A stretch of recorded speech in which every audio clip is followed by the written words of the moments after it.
Hi there, welcome to Psychedelics today. My name is David Drapkin. I am the Director of Education and Training. I'm one of the creators of the Vital Psychedelic Training Program.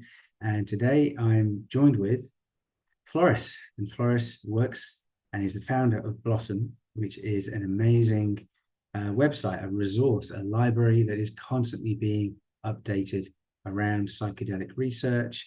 And you're able to kind of go into Blossom and you can filter by country, by company, by kind of professional expert, and by compound and medicine type. And it's a really amazing resource for the global community. So, Floris, I wanted to say thank you very much for creating that.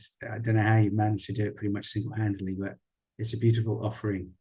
So I definitely recommend folks to check out the Blossom website. I'll pop the link in here, but it's blossomanalysis.com. And yeah, just a big thank you for creating it. I'm going to just tell you a little bit about why we are here.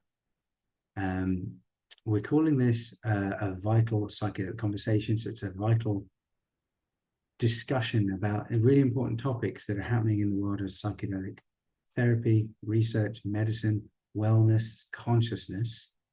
And the topics that Floris is going to be talking about, in a sense, they're kind of highbrow stuff, clinical trials, research institutes, kind of more corporate business investment funded kinds of science. But there's also other aspects of research that Floris is going to touch on, real world research, but also looking at how does policy and policy reforms, decolonization, deregulation affect research, and then looking at some of the other use cases for psychedelics outside of kind of the medical model, because it's not just kind of FDA clinical trials and medicalized, commercialized models of psychedelics that people will use and are using psychedelics for and within right now, especially if you live in a place like the Netherlands, where Floris is, or in Oregon or Colorado or other places around the world. So there's so many different threads that are going to be touched upon today. The other thing I want to just let you know about, the other piece that is very relevant right now, is the Vital course, which is called the Vital Certificate in Integrative Psychedelic Studies. So I've just popped that website into the chat box. It's vitalpsychedelictraining.com. And the next cohort, which is the fourth cohort, starts on September the 17th. We are going to have a slightly different 12-month experience this time around. So we've got all the amazing 5 modules, the weekly lectures, the study groups. We've got electives, and this time we've actually got a specialization pathway where students can choose one of 5 areas to specialize in throughout the course. And then when they graduate, they will have a major in that area. For example, regenerative business and economics and leadership, microdosing, somatics and trauma are just 3 of the topics you can specialize in. And yeah, we would love you to apply. Applications are open until August 22nd. We still have some scholarships available. And having been part of the course for the last 3 years, it really has been one of the most beautiful things I've ever been part of, Vital. Meeting about 450 students from around the world doing totally different things. Some folks are working in research, clinical trials, or they're working for big pharma companies. Some of them are working in the underground. They might be facilitators, practitioners, health coaches. They might be naturopaths, yoga teachers. We've had death doulas and chaplains and rabbis, social workers, psychologists, nurses, firefighters, taking our course to become a little bit more advanced and to find what their calling is, what areas really interest them, what their scopes of practice perhaps could be when they expand through journeying into the Vital experience. So we'd love to meet you. Applications are free as well. So without further ado, I would love to, just welcome you to the webinar. Floris Wolswijk, welcome, and thanks so much for putting together this amazing presentation for us all. Yeah, David, thank you so much. All right, let me share my screen with everyone. All right, you should be seeing my screen. So today I'll be talking about psychedelic research, kind of what the current landscape is, how we got here, and also future directions. But I won't just be talking about the research itself, also kind of what does it imply? We're doing research for what? Like, what can we do with psychedelics based on this research? And how do we see psychedelics being implemented in the real world? So, as David said, I'm Floris Wolswijk, based here in the Netherlands, and my background is in psychology. I studied that at the Erasmus University a bit over a decade ago. But as I was saying today before we started the call, like this isn't really the credential to build on, because during my studies I heard nothing about psychedelics. Maybe some other people in the audience that study psychology also have that experience, like thousands of research papers, a lot of research that just wasn't mentioned, or even the starting research that was going on whilst I was still studying. I myself am a psychonaut by participation. I've had over 100 experience with psychedelics, and through that have been able to see the world through a different lens and being able to have a positive impact through those experiences myself too. And I'm a practitioner by day. Well, how do we do that? We'll do that through three different avenues. So the first is through Blossom, which David talked about a bit already, where I keep track of the psychedelic research. I've been doing that for the last 5 years. And I started because I wanted to make a resource that was not as dense as a psychedelic research paper itself, where you just see one piece of information from one team with really, really small focus, but also not so superficial as some of the psychedelic blogs or finance websites were, that we were like, psychedelics are a panacea and they're going to save the world. So I want to provide a balanced perspective, both in terms of optimism, because I think psychedelics are super interesting, but also providing that perspective that they aren't a cure-all and there's still sort of a balance to be had. I'm bringing that into practice with flow coaching. Together with my wife, Lotte, we facilitate people here in the Netherlands. And there we stay a bit further away from the medical, which Blossom is focused on, and really look at the coaching perspective with psychedelics. So seeing how can you use a psilocybin containing truffles session within a coaching framework. And I'll talk about this more at the end of the presentation. And then finally, over the last 2 years, I've been working together with Delphi. We really focus on bringing psychedelic research from the research to the practice. So helping nonprofits, the government, helping for-profits, also drug developers, seeing how can we advance this field further. And I'll share some of the information we developed from that also with you. Well, I want to be transparent about who I've worked with, or kind of show like the places I've been collaborating with. And this is a relatively long list, so no need to look at it too much in detail. But as you can see, I've worked with psychedelics today also, both as a, how you say it, a partner, helping them promote Vital, which I guess I'm doing still here today, but this is all today is on a volunteer basis. But I'm an affiliate for the program, and I think they're all just awesome guys and girls who are advancing the field forward with their training and with their amazing podcast. And I think it's the best in the business. This is my personal bias. No financial relationship behind besides the affiliation. And also, I don't have any stocks, bonds, or pinky promises. I don't have any like relationships with the drug developers in the space, which today won't be too important. But I think in other contexts, it's important to know what your relationship is in terms of promoting some of the companies in the space. I was thinking, like, what makes today special? Like, what makes today interesting to talk about psychedelics? And just looked online, like, what's happened? And on this day, Neil Armstrong was born. And whilst practicing this session, I had a whole backstory, but I think I went way over time, so I'll keep it short. Just to quote what he said when he was the first person in 1969 to step on the moon.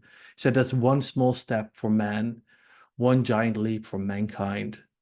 And I think that's kind of a mantra or a saying that we can also see with psychedelics. Like, this is something that can be revolutionary, and this is something that people go through themselves, But if we look at it through the lens of mental health care and see what we can change, or the system that people are now trying to improve, I think this can be a giant leap forwards.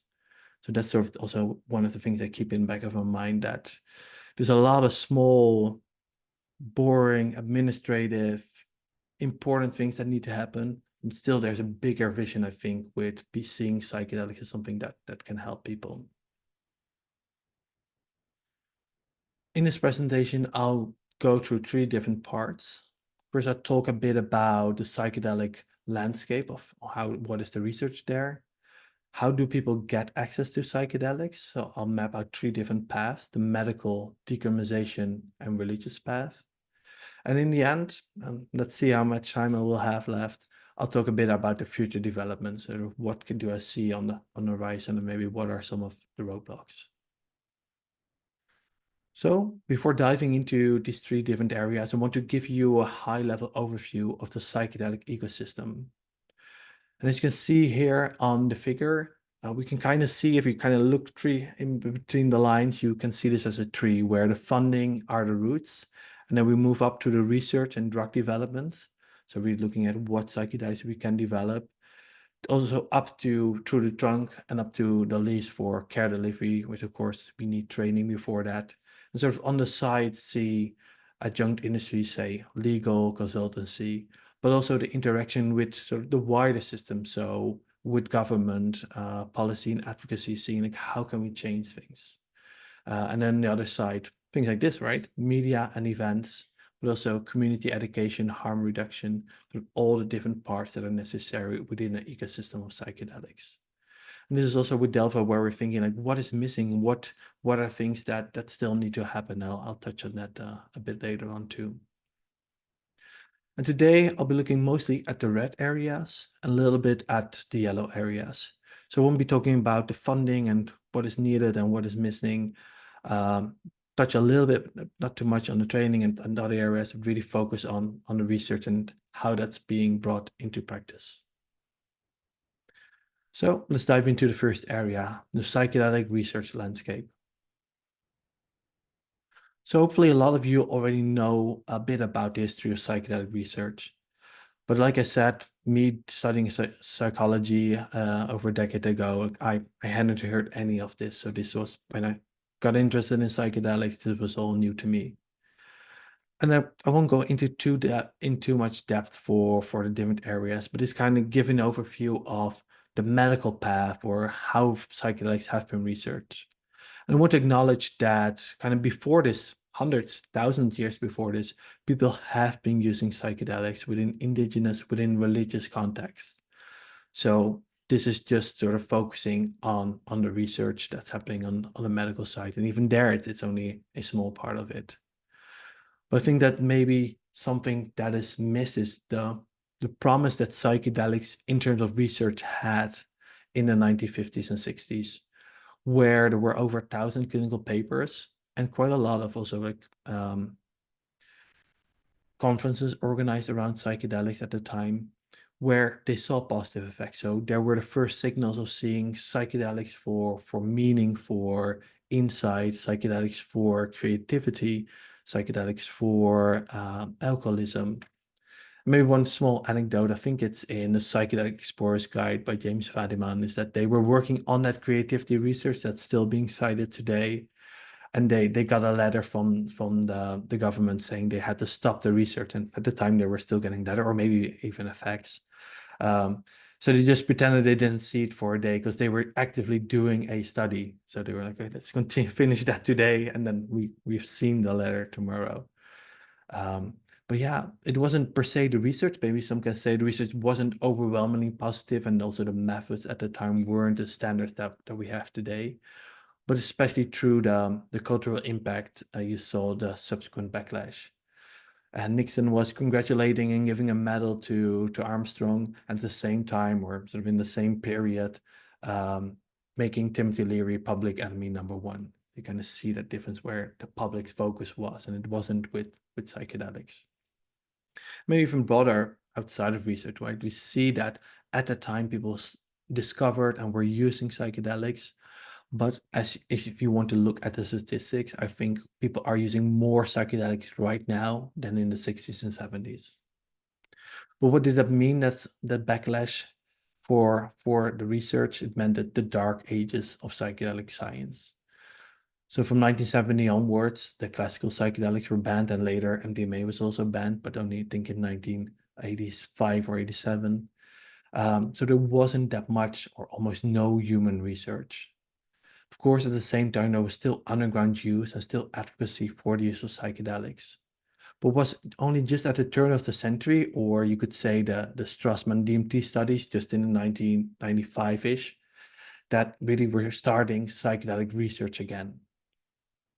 So there you first saw the first studies with human subjects, so to call them, not animals, or not looking only. You still had studies looking at the dangers of psychedelics, for instance, but really looking at what can they do for the betterment of well people, and later also for people with mental health disorders. And one thing that might be missed to history is also that with MAPS, the study started in 2004.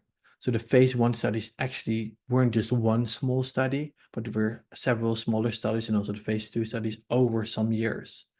And it also had to do with a different perspective on them than we have right now. Now there's a lot of motivation to do the research and a lot of funding, at least compared to that time. By that time, they sometimes couldn't even do the study. So one of their early studies in Spain, they had to stop because of political reasons. So you kind of see that over a relatively small period of time, say 20 years, there has been a sea change in how psychedelics, especially on the side of research, has changed. So it isn't just career suicide as it maybe was a very long time ago, but now it's really a career opportunity. And that's what we see, and I'll show on the next slide, that there are a lot of psychedelic centers or psychedelic research groups at big name universities like Johns Hopkins, Imperial College London, NYU, even again at Stanford. So you see that there's research happening that's legit and that's being supported, fully by the academic world. What you might see less of, which is still sort of maybe something that's behind from the old times, is that there isn't that much direct funding from the government. So there's now funding from NIDA for a big study with psilocybin for smoking cessation. But I don't know exactly how many years, but it was the first just directly government funding in maybe over a decade. So I think that's an area where we see that there's still a lot of opportunity to get more funding to make it more organized. You can see maybe at some places like DARPA that there's sort of funding from the government to do research, and they're looking at the mechanism to see what can be developed there. I don't know about military use, but of course they're just doing research at DARPA. Yeah, that's what I wanted to say quickly about the history. And just on this slide, there's an interactive version of this overview on Blossom. But when I started tracking the research, when I started tracking the field, it was in 2009, and there was just Johns Hopkins University and Imperial College London. So those were the only two areas that were tracking psychedelic research or had a psychedelic research group. Of course, individuals were doing research before that. But as you can see, in the past 5 years, there have been 20, maybe even 30 research centers that have opened up around psychedelics. And they're looking at psychedelics through different lenses, right? Some really looking at religious use, others looking at the mechanisms of actions, others maybe studying MDMA or psilocybin. So there's a lot of things happening in this field, and it's alive and going on. Maybe also comparing to more of the corporate world, where you saw that there was a lot of interest, a lot of hype, hope in say 2021, and then it kind of died down, right? If you look at the stock market of the psychedelic companies, you see that really it's way smaller now, and so funding has dried up, but might be starting up again. And of course, we'll talk about MAPS and their studies in a moment. So yeah, the research is going on and continues to keep going on. So you might ask, like, cool, Floris, like I heard about depression, anxiety, PTSD, like that's where they're looking at for psychedelics, but are there other areas too? And that's kind of what I want to focus on here on this slide. You see that there's a lot of different areas where psychedelics are being researched for. So we aren't only just looking at sort of the big topics like depression, anxiety, PTSD, and different forms of addiction, but they're also looking at OCD or eating disorders and traumatic brain injury. And what I want to focus on is not things related to mental health, or maybe can briefly touch on that, but then I want to focus on other areas. Is that so the question, how do psychedelics work, is still actively being discussed within the research community. We're looking at, or a lot of times you're looking at psychological mechanisms like increased psychological flexibility, really like being able to handle new and difficult situations and really evaluate past experiences. But you're also looking at what happens in the brain and can you separate both of them? I think it's really interesting to look at the areas that are sort of in the early stages of development, where they're looking at, for instance, at different forms of pain and how psychedelics can help there. So there could be chronic cluster headaches, also called suicide headaches, or fibromyalgia, sort of a pain that doesn't really have a well-explained physical explanation, and seeing how can psychedelics help there.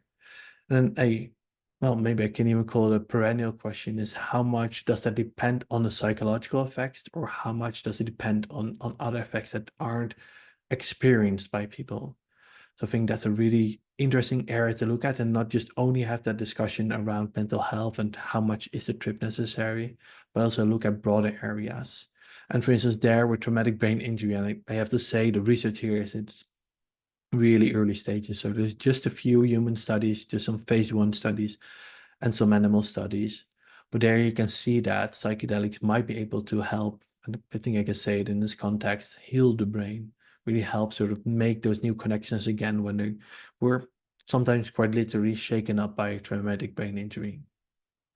And in the top right corner, you sort of have two areas where they're kind of like left open, so because they kind of influence everything else. So first, immunity, that's really looking at sort of how psychedelics influence the whole system of the body and what ways do those things interact. So also here, research is in early stages, like does it help, does it not help, does it help inflame, does it not inflame people, and how does it then influence your mental health again? And I think just outside of psychedelics, there's a lot happening that's looking at this and mental health, right? Is it sort of the inflamed body that is depressed or not? And then microdosing. So David put in the announcement for this webinar. So I want to touch on this, and I think there's two things that I can say that are true at the same time, that people actually do see benefits while microdosing. So when you ask them, how happy do you feel before and after, you see them rating it higher, or what are your depression symptoms, or what is your creativity? People rate it higher. But then if you look at the research literature, you can't really separate that positive effect from a placebo effect, or see how that's different between people receiving a microdose and expecting to receive a microdose, or when they have felt that they received a microdose. And one way I try to square this circle maybe is to also see, like, are people really microdosing? And I think some of the people promoting microdosing are talking about this more, that it isn't just a non-perceptual dose of psychedelics, or really below perception levels, that they aren't having any trip-like effects, but having slight effects. So I would like to call that mini dosing, like a high form of microdosing. So that could be interesting to see, but I don't think they're really, or I know there isn't that much research on this, of people receiving a microdose that is slightly perceptual. So it might be because of that. And what you could maybe also see, and there was recently a study that looked at this, is that there's just so much variability, that some people who received a microdose, they really had strong effects, and others didn't have effect. And there again, it's really difficult, right? If you take a 1/20th dose of a LSD, which is active at a microgram scale, can people measure it? What is your individual variance? How do you respond to it? So I think it's still an interesting area, but I'm still cautious about promoting it widely and saying people should do it. Of course, there's also safety effects, but we'll table that. And I think there's still signals, but it isn't like something we should really stop doing. So what are some key findings? I just put four studies here on the slide, and I think most of you might be familiar with them. So just want to say that different psychedelics have been shown to be effective for different indications.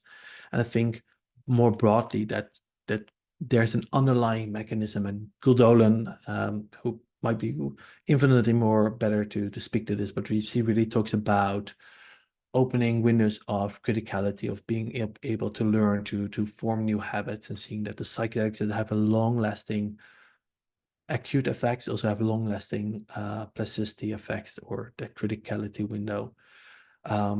And you see that with these studies, right, that people improve and improve more than on a placebo or when just receiving therapy. I think an interesting sort of parallel between the first and the second study, so the LICO study and the COMPASS study, is that in the latter, there was relatively little therapy, or COMPASS would like to call it psychological support. Others would argue with them and say that is therapy also. But at least in terms of hours and sort of how big that container, how big that setting and the support afterwards was, it was relatively limited versus the MDMA study. And still you see a positive effect. Not as large, but still a positive effect. And so they are now in their phase 3 studies, looking at, can we expand this a bit to 2 sessions maybe, look at the different dosages and see what works. Some of the early studies in the 2010s of 2000s and 2010s were looking at cancer related anxiety and looking sort of at end of life care.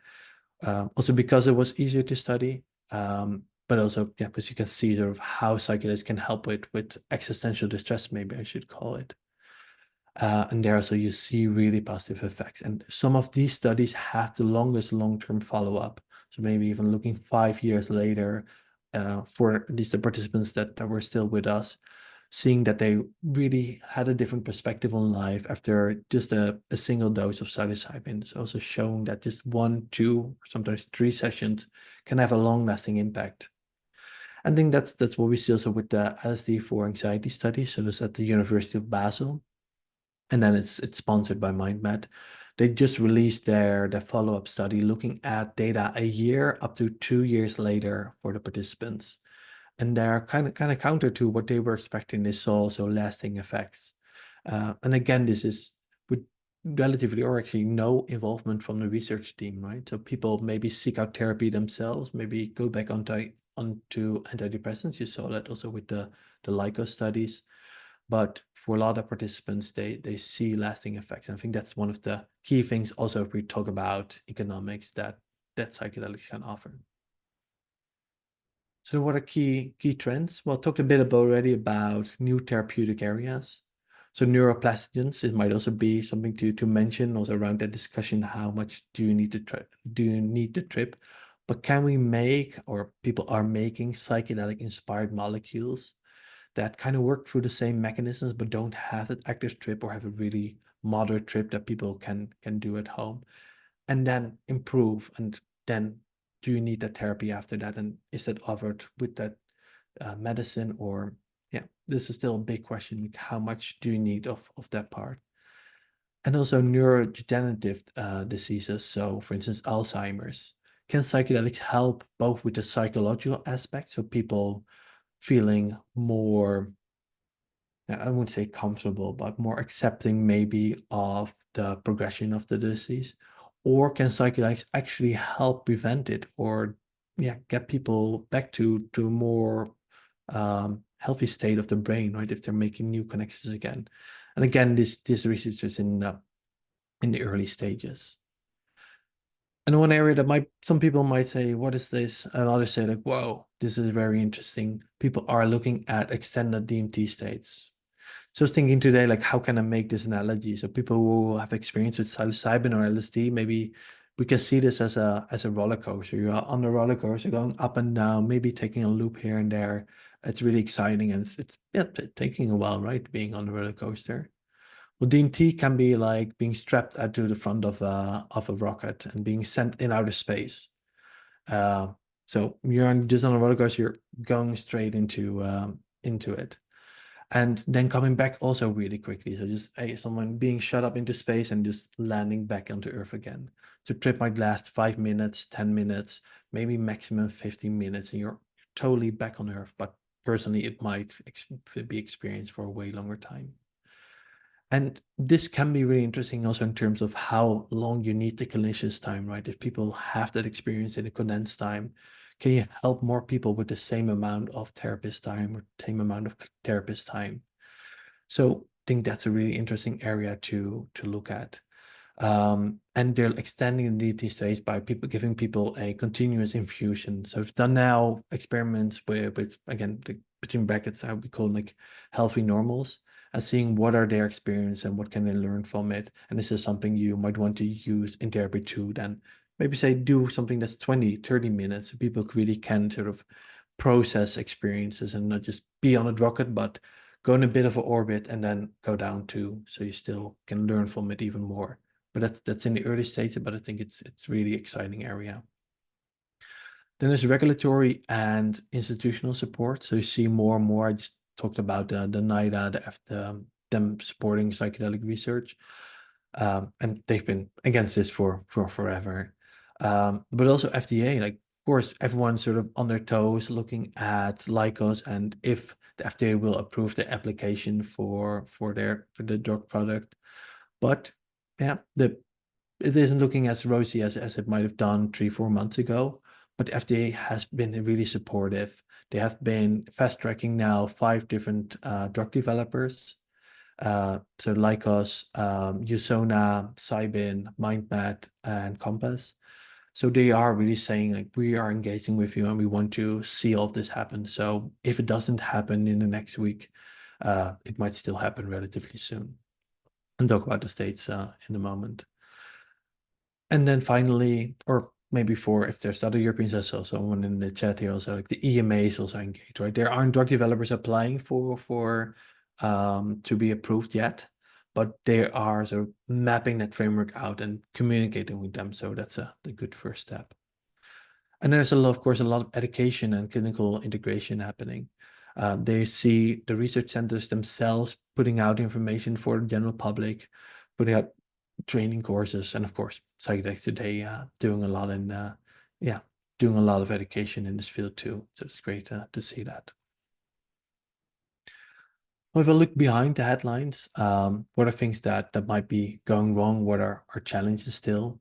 There was just an interesting article published around false insights. I think that's a big thing to watch out for. Like, what are the things that people see? What are the things that people experience on psychedelics, and are those real insights? How do you contextualize them? How do you put them back into the lives of people?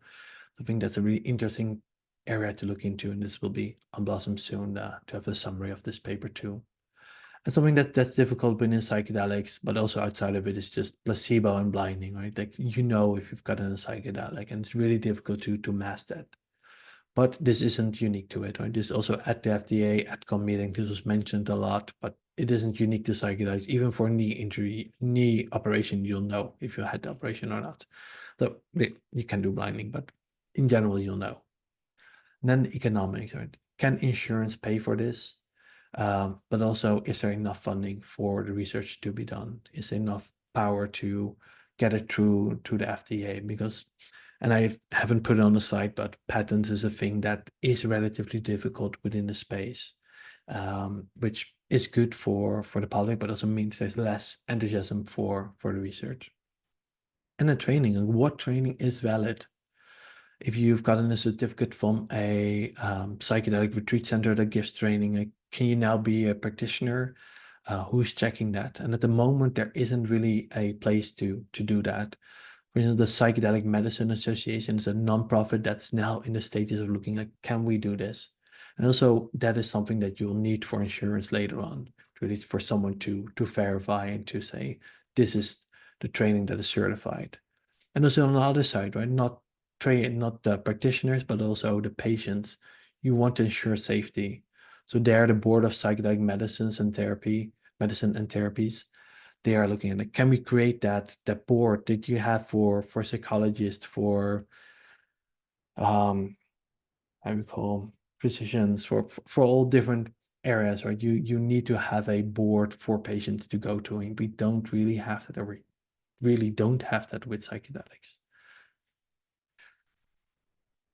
So now let me talk about the different pathways to the psychedelic experiences. So with Delphi, we kind of developed sort of a model of looking at this, and we kind of see it as three different paths. So those are the medical, decriminalization or legalization, and religious use.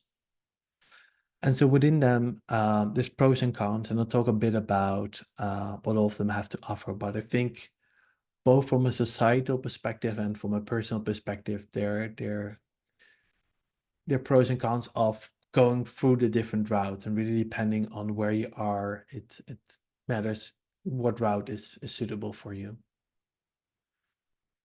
On the medical route, this is an image also, you don't need to remember it or see everything that's happening here, but this is from Psychedelic Alpha, looking at the development of psychedelics.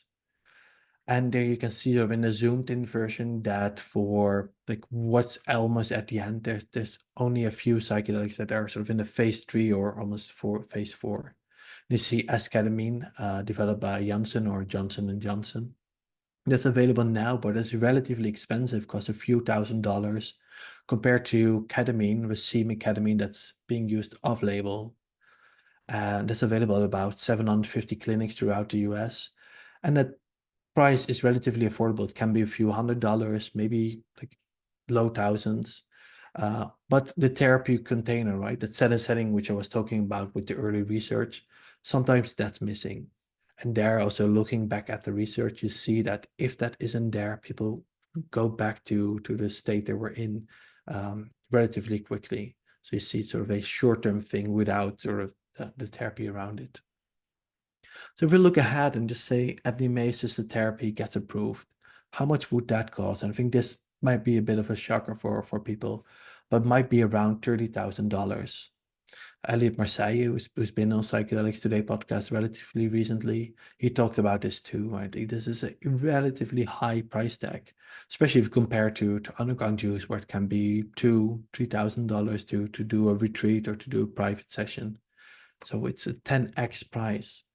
And that's something that might be really difficult to look at and to compare against the underground use. And I think there's a lot of different factors that make this that high price point. But I think a lot has to do with how much therapy is being done around it and the price that's being paid for it. But also that the drug developer, first it was a nonprofit, now a public benefit corporation like us, they do want to get that money to also continue their research. And depending on your perspective, there might be, you can see that as greedy, but also as sort of a way to pay it forward for them to also do research in other areas. And also to say, and Leah Mix talked about this recently on the Psychedelics Today podcast also, this isn't a price that isn't, you can't reach this. Like insurance do pay for this. They pay for this for other mental health treatments and for medical, for operations. Some operations can go in the hundreds of thousands for just one day of an operation. So it is still feasible. And sticking to like the scenario where we get a psychedelic through the FDA approval process, who's going to pay for it? And I want to just briefly touch on this. So in the US, you can kind of see it in two different perspectives, both the government-sponsored plans and the commercial or private plans. And within the commercial private plans, there's two big areas, the self-funded and the fully insured. And I want to mention that distinction because all these different areas look at psychedelics as medicines through different lenses.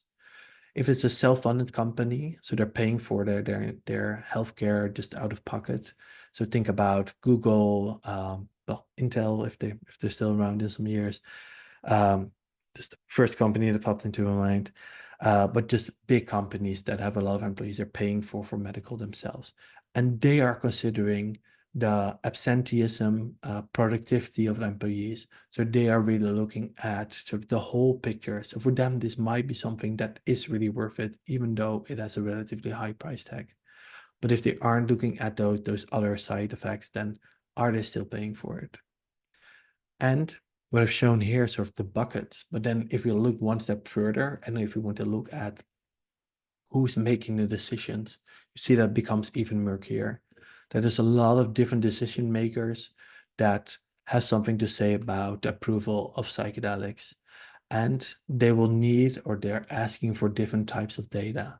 So I think this is still a large open question. If we're just looking at this medical path, like who is willing to pay for this and what do they want to see? So with Delphi, we're sort of engaging with the system and seeing what are the needs, or what do they need to know beyond what the research is currently saying. And I think that's still a big step forward. I think I'll come back to this later too, but say Lykos gets approved and we have MDMA-assisted therapy for PTSD, then the next big thing is Compass, and they'll only be able to get a decision from the FDA in about 2027 or 2028. So that's still a few years away. Like they'll have the first part of their phase 3 studies done next year. So somewhere 2025, and then prepare the data, submit. Like maybe if they're really quick, it'll be 2026. But that's still a bit further away. And all other developers, all those novel psychedelics, they're way behind from this. So I think there's still a long way to go if we're looking at this medical path. So let's look at another path about the decrim and legalization route. And so here, sort of in the top left corner, you might not even be able to see it. I kind of put sort of an image of a clinical trial that has a picture, but also of a larger like, ceremony of people coming together with psychedelics. And I kind of want to show it in this way because there's just so few people currently, and maybe even still in the future, going through that medical route, right? That route that makes it more accessible. I estimate there's like 5,000 people, maybe less, going through clinical trials, maybe 50 to 100,000 people going to ketamine clinics. But around sort of that same number of people going to underground retreats, and still a relatively small number if you look at actually like decriminalized in Oregon, about maybe 1,000, maybe optimistically 5,000 people and soon going through the programs there. So that's really, really small.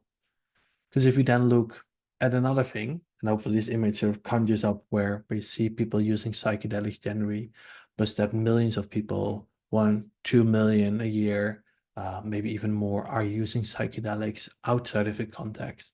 So they're using it with friends at a festival, and in other places. And we talk about safety a lot when the psychedelic field, and seeing how can we do this right. You don't want to take any risk if you're looking at a clinical trial.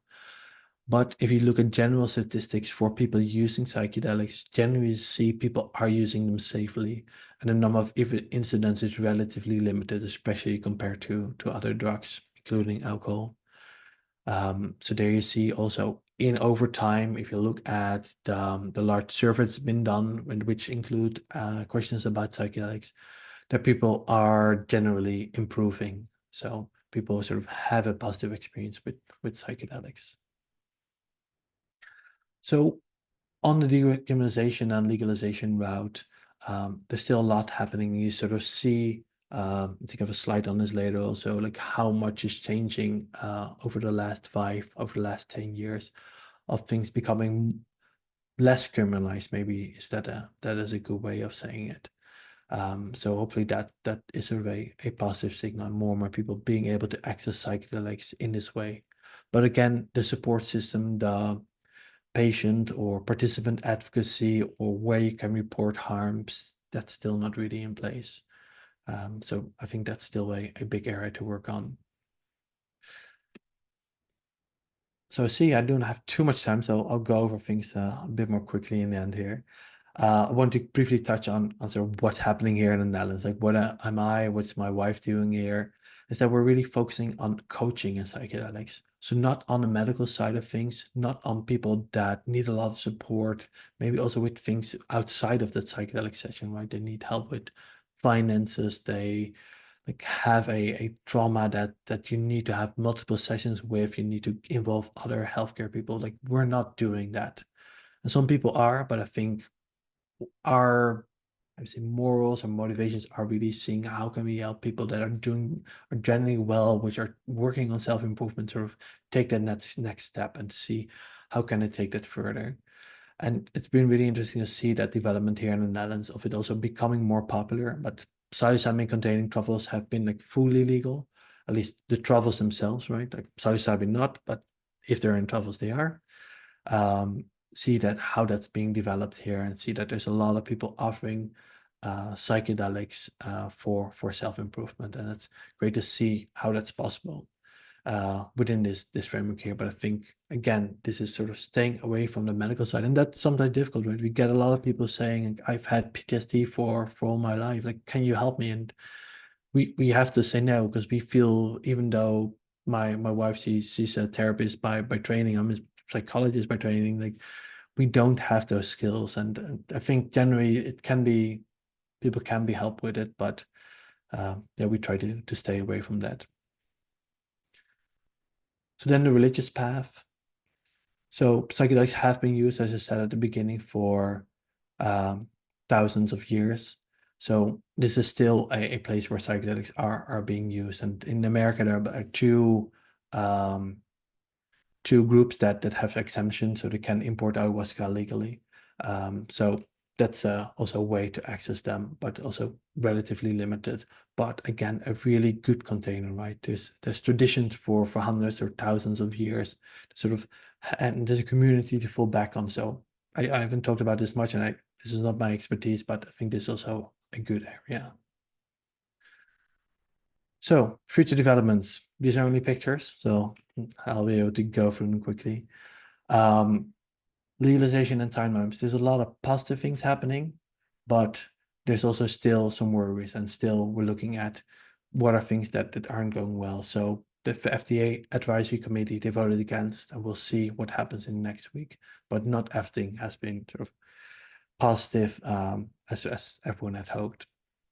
The same you can see with Oregon, where you can see that decriminalization has been clawed back a bit. This also saw with synthesis, where they wanted to have their retreat center, and then that part of the state didn't allow it anymore. So even there, still, like, not everyone is kumbaya and like, oh, psychedelics is gonna solve all our problems. So psychedelic alpha, another still great resource. Like they're tracking what is happening. So this was just white maybe 10 years ago, right? So there has been improvements, but isn't perfect. What's the impact on healthcare and society? There's a few things here on this slide, but I won't go into them too much. But I think sort of generally think that psychedelics can be a paradigm shift from continuous medication for something that's recurring and maybe not solving the underlying problem, to something that can really help, really break through, and then have people have a better life. So just want to say this for this slide. Yeah, again, what I was saying before, like, it isn't all a panacea. It isn't something that helps everyone, and I think sort of the details of the origin here aren't clear, but still, in terms of the press, of the media, of how everyone's looking at psychedelics, there can be a darker side to it. So that was a bit of a whirlwind at the end for me, but hopefully you picked up a lot of useful information about research and how psychedelics are being implemented. If you want to check out some of the resources on Blossom, you can subscribe to the newsletter. It's a free newsletter. Everyone gets it as the 3 latest research papers of about the last week, sometimes 2 weeks if it's a bit slow. And there's a pro version where you get full summaries and all of that. My wife and I do coaching here in the Netherlands, so if you're around, then that's a possibility. And then for the different companies in the space, I help Delphi with consultancy. All right, David, that was it. Thank you, Floris. Amazing. You did it. Beautiful. Yeah, loads of information there.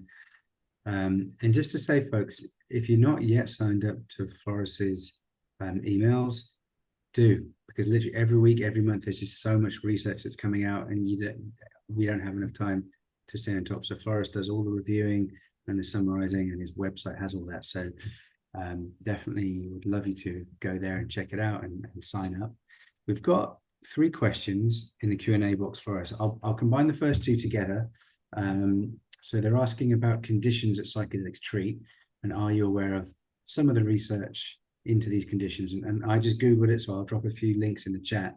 So the first question is around immunity and psychedelics and the relevance and the causality of the gut microbiome. And then second question to combine is, how about for treating neurodegenerative diseases like Parkinson's disease? So yeah, what are you familiar with around gut microbiome, immunity, and Parkinson's neurodegenerative diseases?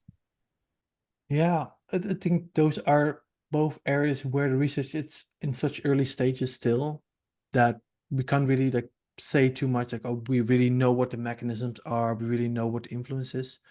I would say maybe 3 months ago, there was a really good article. It should be on Blossom also around the gut microbiome. And of course, maybe some of the people that always know sort of that there's a lot or even more serotonin receptors there than we have in our brain. So we're thinking like, oh, psychedelics interact with them, what's happening and how does that again have that feedback loop. I think with the gut microbiome, it's also still, as far as I know, in such early stage of seeing like how do the feedback loops go upstream and downstream. So yes, there is some research, but I would be surprised if there are more than 10 research papers looking at this right now. I'm blanking on his name. I've interviewed him for Blossom. So if you look at the articles there should be an interview, but I had an in-depth interview with someone on this, I think a researcher from Denmark, who really looked at this association. Then also for Alzheimer's, other neurodegenerative disorders, this is also so in such early stages. You see positive signals from mouse models. So a lot of times they do research first in mice and rats to see sort of, do the mechanisms work, and they sort of have, and it's a bit cruel in a way, but it's hopefully helping people later on to sort of have mouse that develop this really relatively soon, and then sort of can we combat this? So there they see those positive signals, but I think it's too early to really say. And then again, there it is. Can it halt? Can it slow down neurodegeneration? And how much is that sort of helping neurons grow new connections? So we're seeing those early signals with the TBI research.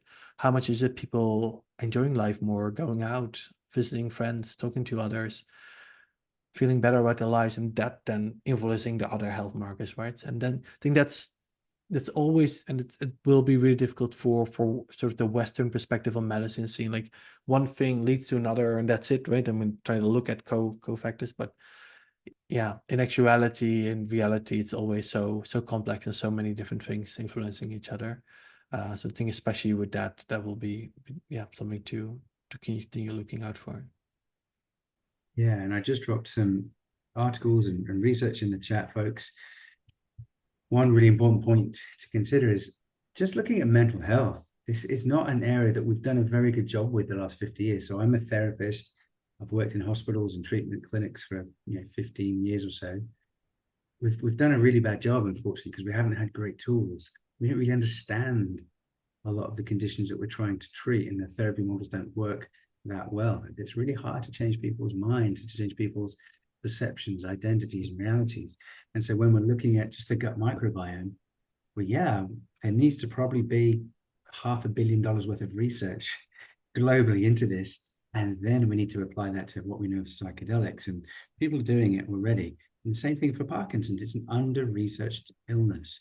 The Michael J. Fox Foundation is doing some research into it. And I think there is a trial using psychedelics for that as well. But yeah, we just need generally more research funding for mental health treatments and addiction disorders. And then psychedelics should be a part of that. Floris says, one question here about cannabis. So that's something that's really interesting. How does cannabis fit into this framework you've been talking about with psychedelic research treatment? And I've got a few things I'll say. I'll grab a few links, but over to you to start with. Yeah, I think I can better ping it back to you in a moment, because I haven't been focusing on cannabis and the research there.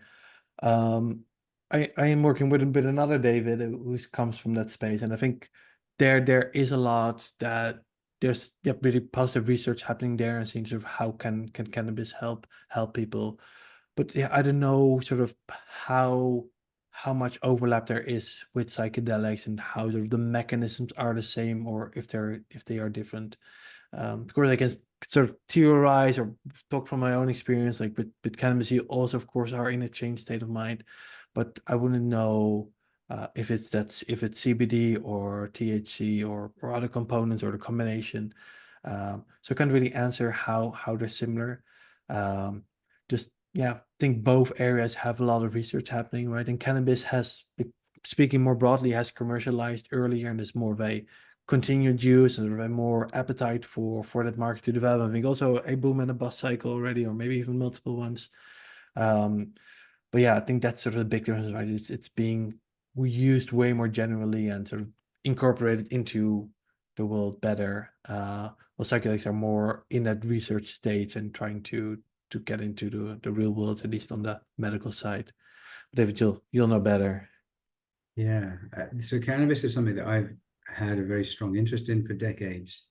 There's not much research on it. There's not enough research on it. It's, like psychedelics, we're coming out of a 40-year dark ages. And the cannabis plant, from what we know, is incredibly complex. And there's a thing called the entourage effect, where having the plant in its whole kind of natural, botanical, complete mixture, rather than just taking out one kind of molecule or one strand of its, its DNA and synthesizing that, doesn't have the same effect. And that's what they've also found with psilocybin-containing mushrooms. There's an entourage effect with the psilocybin mushrooms and also with ibogaine, rather than just taking one of the alkaloids and extracting and synthesizing that piece. So broadly speaking, I would just like to say for the cannabis research, there's a potentially massive bit of research that could happen using a 12.9 million grant for MAPS to do research with veterans with PTSD in Michigan with Sue Sisley. But the DEA has blocked that for a couple of years, even though this is money that has been awarded to MAPS to do. They've tried a few different ways to block it, and the current block seems to be because the clinical trial protocol requires participants to use a vape pen to smoke cannabis, and there's negative health impacts of vaping. So that's just so this is something that they are appealing against, and hopefully it will be allowed to happen, this research. The money's there.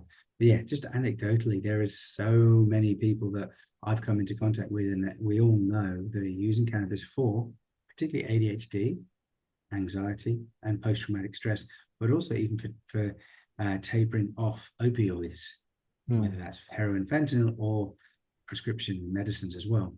So this is a completely empty area of research that could be saving so many lives, because that plant has so many different aspects to it that could be of massive benefit.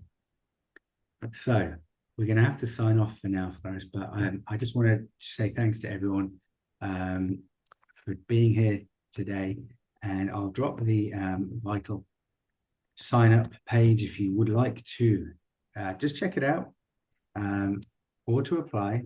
It's free to apply. vitalpsychedelictraining.com. Admissions close August 22nd, and the course starts September the 17th, and we'd love to see your application and see you in Vital. So Floris, amazing. I just love how much, you're somehow keeping up to date with what's going on in the world of psychedelic research. So thank you.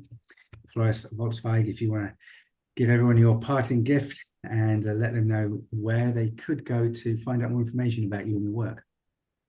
Yeah, so but just say one thing, just go to blossomanalysis.com, and just on the homepage you can sign up for the newsletter and get it on Tuesdays or sometimes later in the week, because there's always more research coming out. I'm like, I need to add something else. So somewhere in the week you'll get a newsletter. Awesome. All right. Well, Floris, thank you big time. It's really good, and I appreciate the positive words about our podcast. And I don't think you've been on the podcast yet. Not yet. Okay, so let's do it. You got it. That'd be awesome. Really love what you're doing. Everybody, thank you so much. Stay safe, and thank you for tuning in. God bless.